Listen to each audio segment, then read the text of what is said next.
But it's really not cool when you walk into a pool of oil and accidentally self-immolate. So you might want to hold off on that Illidan Stormrage cosplay. Next terrible skill, exothermic Your body is just a dark husk. Okay, this sounded cool, but then he showed us the reality. I don't know if I liked the reality, but it was very cool. All right, today we're reacting to Reggie descending into Slasher's Keep, a game that somehow promises torture, processed meats, and divine ascension all in the same sentence.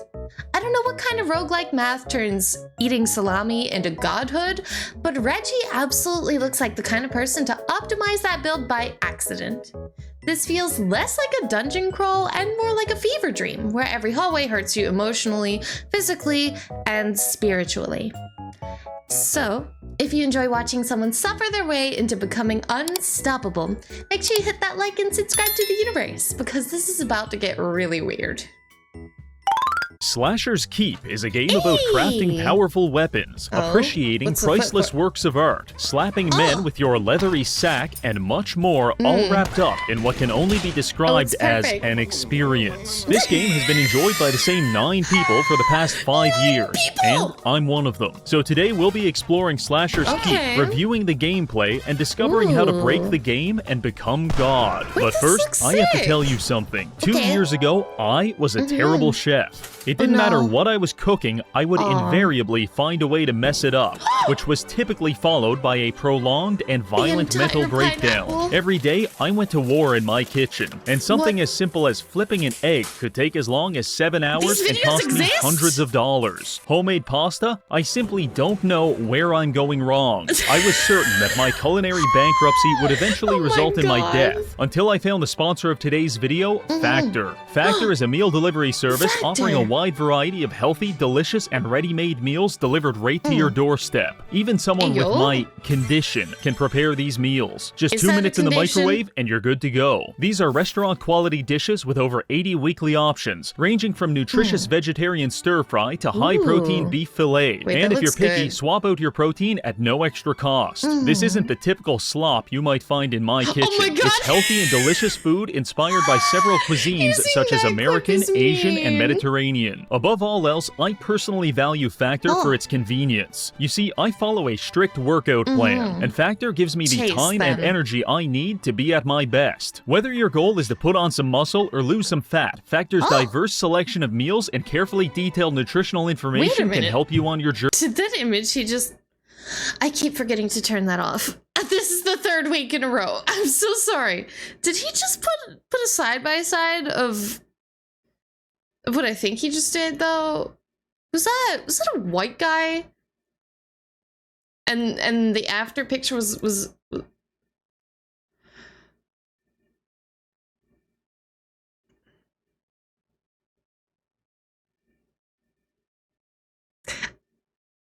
I don't know what to say.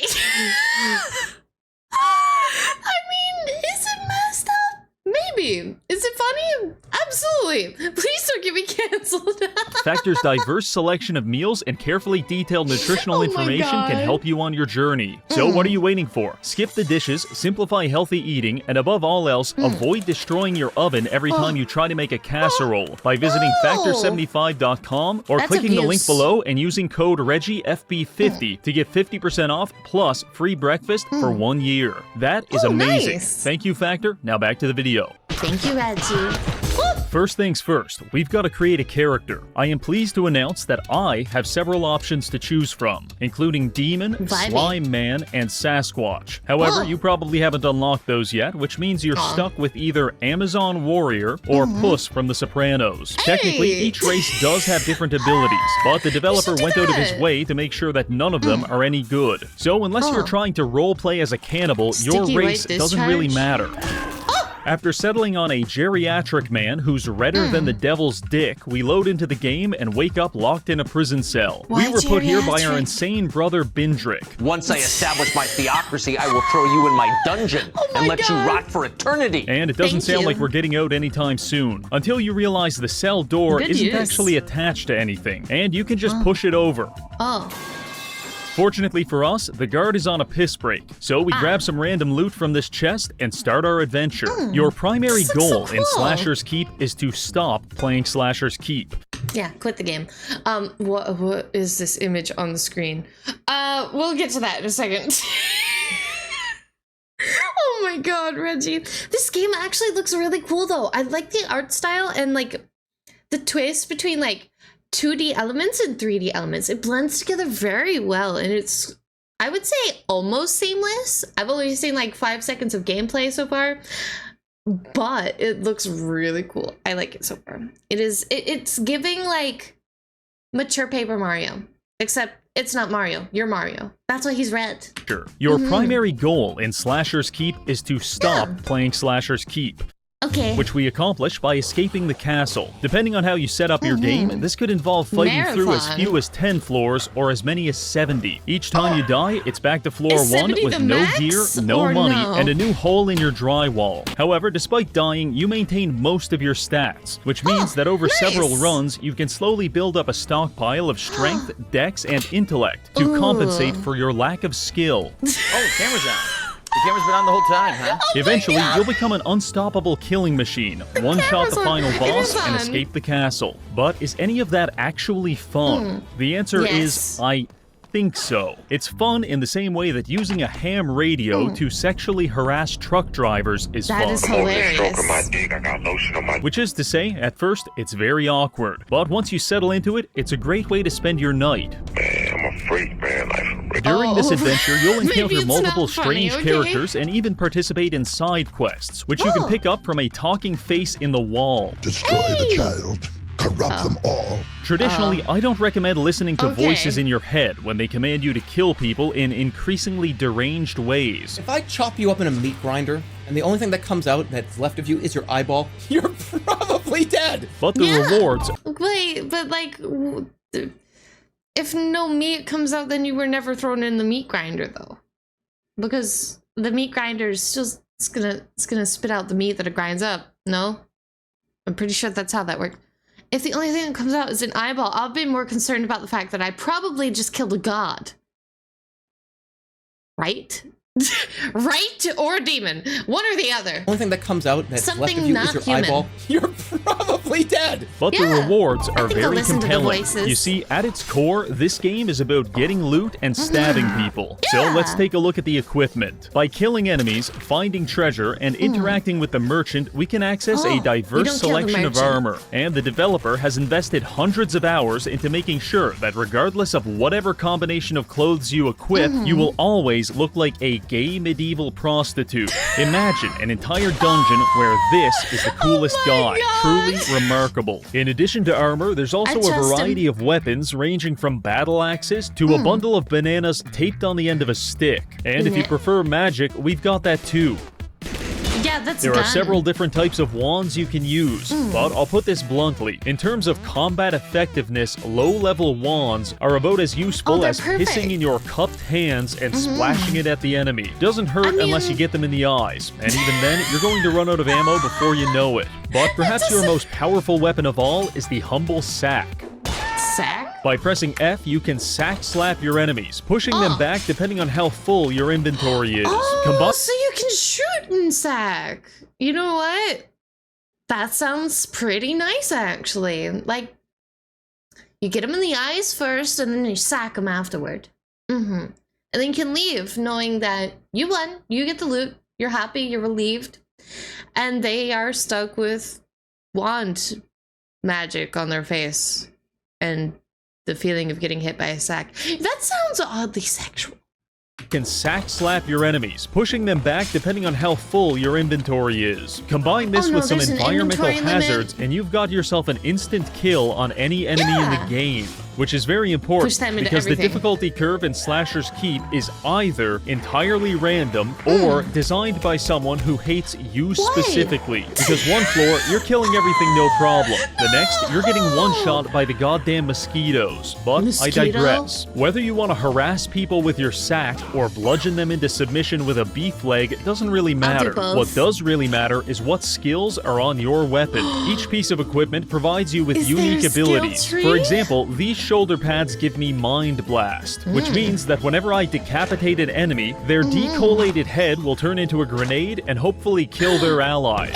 The reason skills are important is because you can permanently learn them, so that even when you die and lose everything, you'll still have a collection of strange and vaguely useful abilities to— I really like that functionality. I like it when a game doesn't completely punish you for dying. Like, yeah, you died. It sucks. You lose your stuff. But you still have the knowledge that you had before death so that, you know, maybe you can get some things back or change some things around or learn from your mistakes.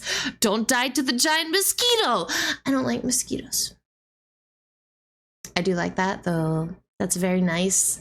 Nice little tidbit. I don't see a skill tree, but I see a lot of things that can be learned. And you know what? That's good enough for me. I'm this close to being sold. And the Steam Winter Sale is on. And lose everything, you'll still have a collection of strange and vaguely useful abilities to fall back on. Not only can we learn these skills, but we can also level them up, which results in some fascinating gameplay outcomes. For example, Iron Skin gives us a 2% chance to become invulnerable upon taking damage. But if we level this up 98 times, that chance increases to 100%. So whether you're getting stabbed repeatedly or standing in a stream of molten lava, it doesn't matter. You are functionally invincible. There's an overwhelming number of skills, but I'll tell you about the best ones and the most questionable. Skill number 1, Golden Tongue. This might be the best one in the game because with only a single point in it, we can now get one free item from a shop on every floor. Legendary artifact weapon worth thousands of gold? Yeah, I'll take the 100% discount and then sell it back to you for a profit. Speaking of discounts, if you continue leveling Golden Tongue, you'll get a shop-wide discount. For example, I have a 1700% discount on all items I purchase. Every time I buy anything, the shopkeeper goes into massive debt and has to take out a second mortgage on his house just to pay me back. This is the way I prefer to do business. This is the only way to do business. Because if you don't do business like this, then it will be done unto you. And I don't want it to be done unto me. I am not the shopkeep. I am the one who needs to be paid. On his house just to pay me back. This is the way I prefer to do business. Next skill, Deflect. This one lets you deflect enemy projectiles with your sword. The higher the skill, the higher your accuracy. Eventually, you'll get so precise that you could perform laser eye surgery with a tennis racket from 90 feet away. But don't worry about philanthropy. We're going to be using this exclusively for killing people, mainly bugs and closeted homosexuals. This is a huge game changer because it now enables a playstyle I call left mouse button, where you simply find the fastest weapon available, hold down left click, and walk toward enemy casters cackling maniacally as you continuously smoke them in the face with their own projectiles. The final essential skill in your arsenal should be improved sack smack. Prior to this, your sack is comparable to a weighted pillow. But after getting this skill, your sack may as well be full of dumbbells and hand grenades. Because hitting an enemy with it will not only launch them 40 feet across the room, it will also kill them on the spot. My final note on the topic of good skills is that any skill can be good if you're willing to level it up 400 times. I mean, you might as well do it. If you really like it, level it up 400 times or more. Is there a level cap? Or does this game actually let you break things to have fun? That is something I do like every now and then with roguelikes. Being able to break the game and turn the tables in your favor is so nice. But if there is a cap, that's okay too. Is that any skill can be good if you're willing to level it up 400 times. Pyromastery increases our fire damage 600%. Not bad. But now that it's level 400, it increases fire damage by 40,000%, which turns our fire wand into a portable death sentence for everyone in the room. In fact, the blast radius is so large that it's also a death sentence for people outside of the room. Moving on to some less practical skills, we have flame walking. Every time you attack, there's a chance you light your footsteps on fire, which can damage your enemies. And if you combine it with our 40,000% fire damage, it's going to kill them every time. I know that sounds cool, but it's really not cool when you walk into a pool of oil and accidentally self-immolate. So you might want to hold off on that Illidan Storm Rage cosplay. Next terrible we skill, can't. exothermic Your body is just a dark husk. Okay, this sounded cool, but then he showed us the reality. I don't know if I liked the reality, but it was very cool. You could use it like a water area if there's different like areas, you know. Unless it's all just like one big dungeon. Is it all one big dungeon like over and over and over again with multiple levels? Or do the other levels have like different areas like water, fire, earth, etc.? Kind of going along with the kind of like Ocarina of Time. Off Is on what that I'm thinking. Illidan Stormrage cosplay. Next terrible skill, exothermic shrinomancy. Next Just got out of a terrible crazy skill. fight with like 10 health. Don't worry, there's a healing shrine right over there. Yeah. And now with exothermic shrinomancy, it will explode after use, likely Why? killing you in the process. Why would I want this? In Why a do you want similarly that? disappointing vein, we have the arachnophile ability. All over the Ew. map, there's spiders that you technically can eat, but no one does that because No. it deals damage and makes you shit yourself. However, Ew. with the arachnophile trait, we can eat those spiders to restore a small amount of ammo to our wand, but we No. still take damage and shit ourselves. Far be it for me to judge, but if you ever find yourself That's sitting in not a worth. dungeon eating bugs while covered in your own feces and vomit, you've probably made some bad choices. Lastly, we have the Yeah. fun skills, starting Oh, with the fun. denotificator. Many years ago, there lived a wild man named Ruprecht. Once a Okay. year, he would emerge from his hovel and creep through the neighboring villages, giving gifts to the Oh. well-behaved youth. The Oh. naughty ones, however, he would beat them half to death with his rod. That divine duty is now ours, because this skill allows us to beat the ever-living shit out of our enemies until they drop gifts for us. Honestly, I don't yay. even care about the gifts that much. Half I the need the time, I just gifts. leave them there. But getting the gifts, I like that a That's lot. fun. It makes me feel like I'm extracting a confession out of a serial killer. You fuck young boys, Valdez. Are you a madman? It's just very No. fulfilling. Other than that, you could run Force hope Knight. not. This increases your physics-based damage, so now it's entirely possible to blow a man's head off with a wooden crate. And once your skill is high Smart. enough, you don't even need the crate. You can just accelerate your enemies into a wall at 900 miles per hour and snap their neck Nice. like a twig. Also, Oh my you God. can use this perk to prop surf, which can be useful for taking shortcuts and there's finding prop treasure. Just make sure surfing. you don't accidentally glitch out of the map, Oh. because Oh. you'll get stuck in a 5-minute loading screen, followed by an ominous message which reads, "I failed." Is that really all it says? I kind of want to read it myself. This might take a second. I'm sorry. I kind of want to read it just a little bit. Okay? Just a little bit. I just want to read a little. You took a knee trying to catch your breath. Wait, no, Loading is that the whole screen. thing? Yes, it is. You took a knee trying to catch your breath. Right then, a figure scurried out from behind the brothel. Then the prince emerged, clutching your master's figurine. All signs pointed to this not having been a legitimate transaction. You climbed to your feet and walked over to check on your summoner. In the little backyard, the 6 royal guard lay in a circle, each with a sword stuck through his neck. In the middle was your master. His face had been crushed, his head half separated, and his body mangled. With him dead and the contract unfulfilled, you were doomed to roam this mortal plane until your mind would rot away. Oh, wow, it sounds like me. Weakened and amidst the corpses, a troop of guardsmen found you. And so here you are, driven by an insatiable bloodlust, unsure what yet awaits you. Followed by an basically. ominous message which reads, "I failed." At which point, Basically. congratulations, you've broken your save file. So keep it Whoa. simple and beat people to death with Broken? chairs. Then, if you're How? feeling special, you can use the scrap collector skill, which lets you disassemble human bodies into spare weapon parts. Speaking of need weapon that. parts, crafting is a big part of the game. Over time, you'll loot different components and trinkets, which can then be arranged and assembled into your own custom weapon. I call this so one cool. Tarantino's Delight. And I've got about 20 different models of the motherfucker. Tarantino, Crafting my weapons is a God. test in which there are no wrong answers. So grab a blade, put the handle on backwards, sprinkle some random bullshit on it, and you're Yeah. good to go. I So that want it. covers your weapons and skills. Now let's take a look at the dungeon itself. As you progress through each floor, you will Oh, thank explore God, there's 3 an answer. breathtaking biomes, which I am Hey! incorrectly titling Sex Dungeon, Platforming Hell, and Some Guy's House. Yeah. Each one We has like its own Some unique Guy's House. traps, puzzles, and denizens. So Oh. let's start at the beginning. We're in the sex dungeon.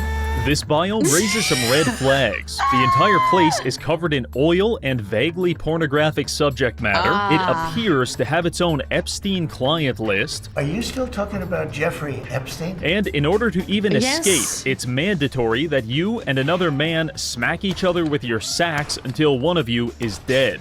Yeah, it's a sex dungeon. I will not be calling this area anything other than a sex dungeon, because that is exactly what it is. There's no difference. I'm sorry. You are sacking others while they are sacking you.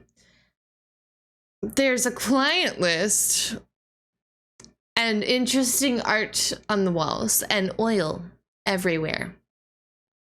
I don't know about you, but it sounds like a sex dungeon.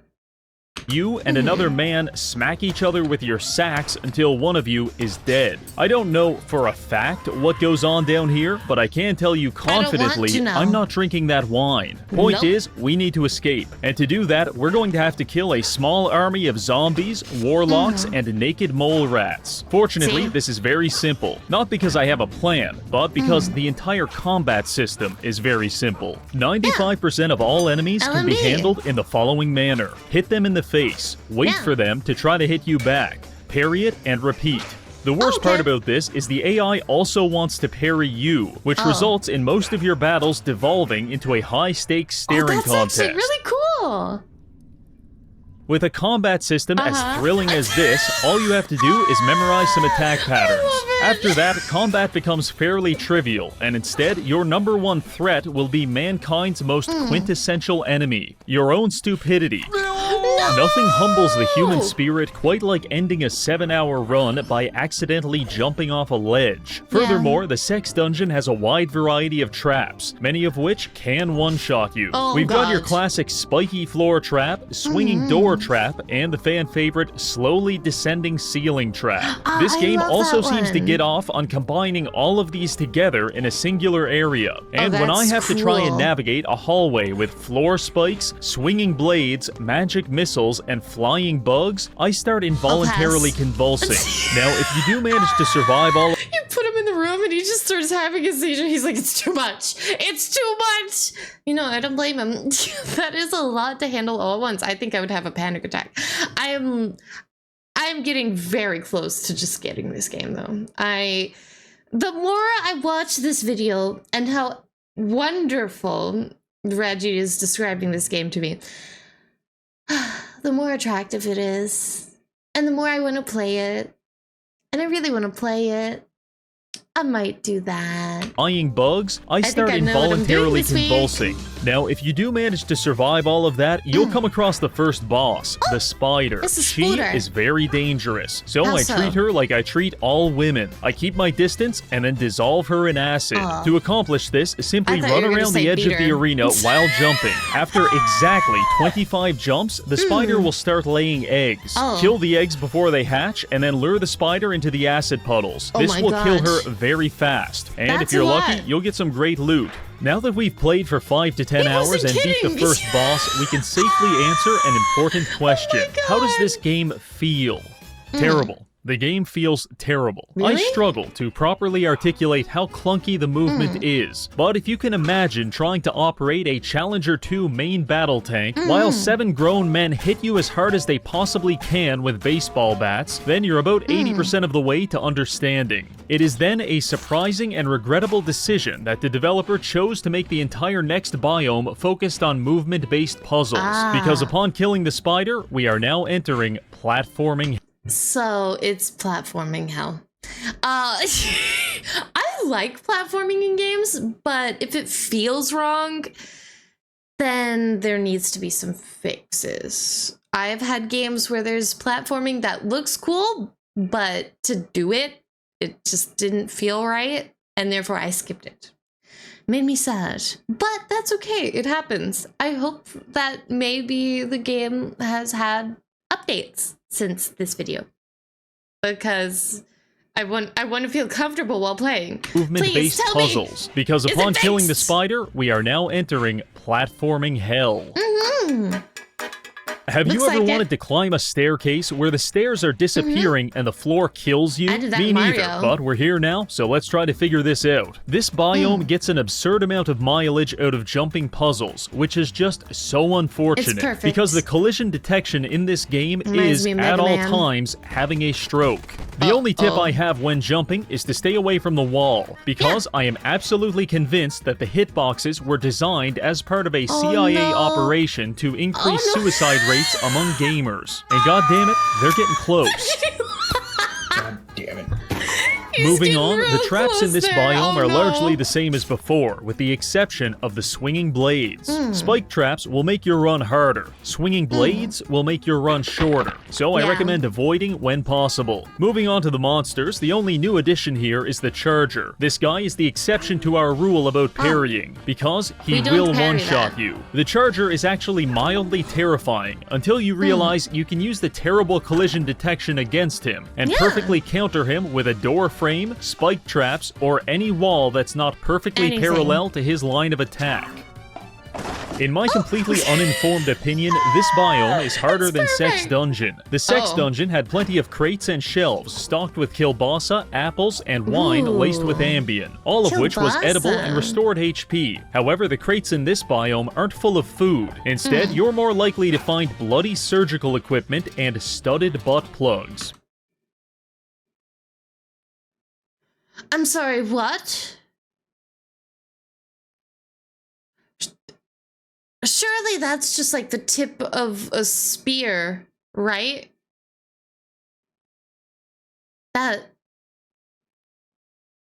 That looks hollow. Surely that's not a plug. Instead, you're more likely to find bloody surgical equipment and studded butt plugs. This makes a noticeable Okay. difference in your health economy, so make sure to stock up on those healing potions. After escaping this area, we proceed to the final biome, which I am now renaming Vancouver, because it has the facade of a nice place. However, it's full of meth heads that want to stab you. In general, the manor is much more think I like puzzle-centric. that. Interact with strange machinery. Oh. Climb into someone's septic tank. Enter Ew. secret codes into hollowed out books, and hold on, is that painting looking at us? Yeah. Yes, it is. Yes, and it there's a is. yellow-eyed pervert on the other side of it. All in all, it's Oh. very charming. Unfortunately, this that is biome doesn't introduce many awkward. new traps, and the only new enemy is the sword goblin from before, except now he has 2 swords, and years of drug abuse have turned his skin gray. However, the developer anticipated that we might be disappointed drug by this abuse. lack of content, so he sat back in his RGB gaming chair and pondered to Yo. himself, what does the player base desire above all else? Women. Yes, they want more platforming. And then he added the hardest jump in the entire game. I Yes. thought this was impossible for the first 20 minutes, and now no. I have to do it on every other floor. 1,000 curses upon you, Damien Schloter. Once you've killed about 100 drug Why? addicts, you're probably ready for the final boss. From Oh, a it's a design woman. perspective, when your combat system is this, creating a compelling boss fight requires a lot of creativity, It and does. Slasher's Keep did not too bad. We enter the final nice. boss room, where we finally confront our brother Bindrick. If you enter as a human, he'll recognize you and give you some exposition. If you enter Brother. as a polyamorous slime man, he's confused as fuck. Wait, I was expecting someone else. Either way, God, I Bindrick love it. mind-controlled this Amazon warrior, and now she's trying to kill us. To win, we need to parry attacks until she drops her swords. Then, when she tries to pick Take them the up, we swords. just steal them. This forces Yes. her to run to one of the nearby chests for more weapons. These are conveniently placed next to some spikes, which we Yes. promptly tackle her into. Then, while And she's then busy take the bleeding thing. to death, we can see what's inside the chest. If it's good, we take it for ourselves. If it's a rusty sword made of dirt, we let her have it. She And when can she have it. recovers, we continue the cycle all over again. It's actually very easy, but fairly creative given the That is gameplay creative. limitations. Alternatively, we could focus on killing Bindrick by destroying these pillars and causing him to fall off a 15-foot high balcony and die. Not the most cinematic boss fight, but it works. Regardless of who you choose to kill, just make sure you pick up Ava's body, because by participating in human trafficking, we can unlock some very powerful abilities. On that note, I want to warn you about New Game my God. Plus. Because of how the difficulty scales and how you lose stats, it's very likely that you will load up New Game Plus, die once, lose all of your good gear, start over with shit gear, and keep dying. With each death, you lose more stats until you've basically soft-locked your game. Because I don't know if I like that. I hope that's been remedied. I hope he's about to segue into a but it's been remedied kind of thing. Because, like, why start a New Game Plus if you can't even keep, like, your stats? Like, at least let me keep the stats. If I lose the stuff, that's my fault. But the stats, that's not something you take away. That's not something you just take away from the player. That's not normal. I want to keep them. With each death, you lose more stats until you've basically soft-locked your game. Because it takes you 20 minutes to kill a single zombie and everything now one-shots you. There's no sophisticated solution to this. You just have to be better. Once you've achieved some level of stability, you're ready to start using alchemy. This is a component of the game that I recommend ignoring until you get to higher difficulties. Because it actually breaks the game. We'll start off simple. You can loot or purchase flasks throughout your adventure, and by mixing different liquids into them, you can create hundreds of different elixirs. Some of these are decent, and others, such as Mega Wine, just make you black out and wake up on floor 1. Not great.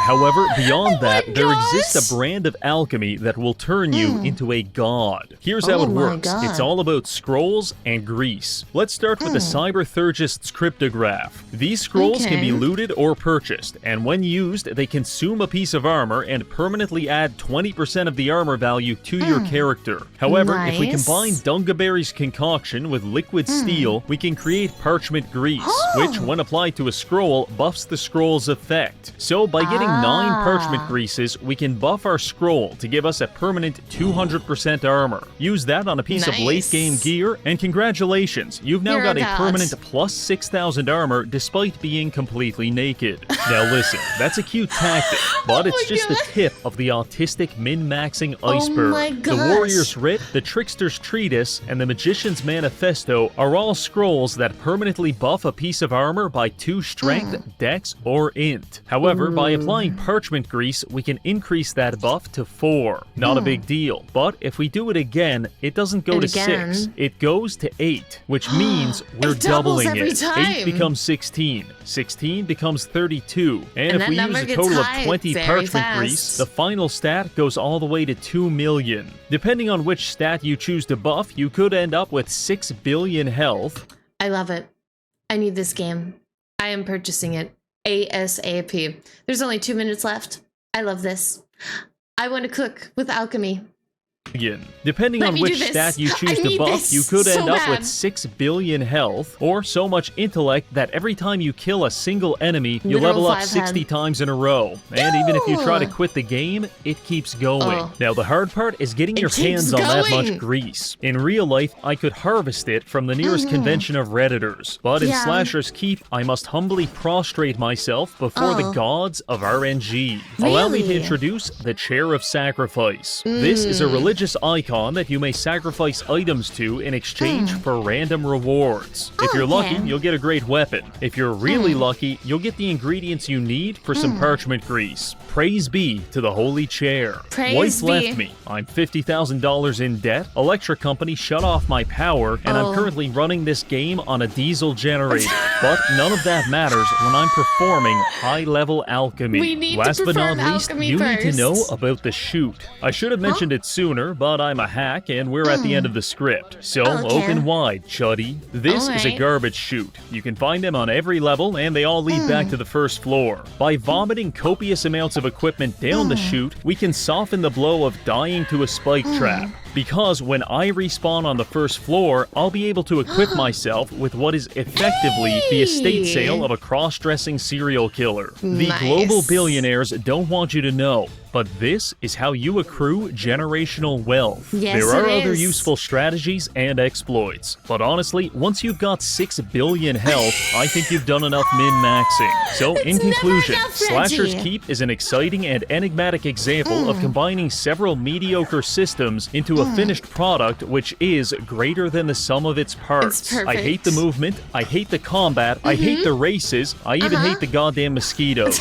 and yet I love this game. 10 out of 10 He hates experience. everything. Declaring war on pottery and eating dungeon kielbasa has never felt better. Thank you to this month's It's patrons worth for it. supporting the channel. And finally, Aw. thank you for watching. Thank you, Reggie! Time to get this game! Thank you for tuning in to another Neko Reacts. Have you played Slasher's Keep? Would you recommend it to a friend? Let me know in the comments below. Until then, please leave a like and subscribe to the universe, and I'll see you in the next one. Matanya! Bye bye!